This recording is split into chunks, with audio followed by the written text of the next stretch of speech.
In front of me is OPPO Find X2 Pro, and let me show you how to activate Talkback on this device. So at first you need to open the settings, then find and select additional settings, and here go to accessibility. At the top of the list you will notice Talkback. Smoothly click on it and now activate it by using this switcher. Here you can go with this tutorial. Let me close it. Double tap to select it. You can obviously go through all the lessons, but basically all you need to know is written right here. So I will just volume up the Talkback, and then you will be able to hear it clearly, how it works. This feature gives you spoken feedback so you can use your phone without looking at it. When using this feature, do the following: swipe left or right to switch between items. Double tap to activate a focused item. Drag with 2 fingers to scroll the screen.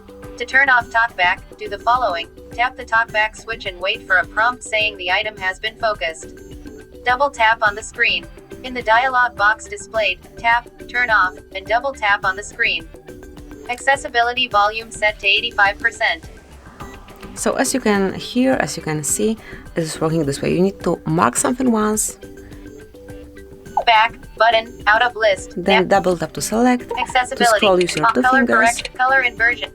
It's and if color you would like inversion, to off. turn it Showing off, just item, mark Talkback. Talkback, double tap, Talkback. mark Talkback, and click twice to turn it off. Click on Stop. stop, click Talkback twice, off. and that's it. It has been already turned off. So this is it. This is how you can activate Talkback. Thank you for watching. Please subscribe our channel and leave the thumbs up.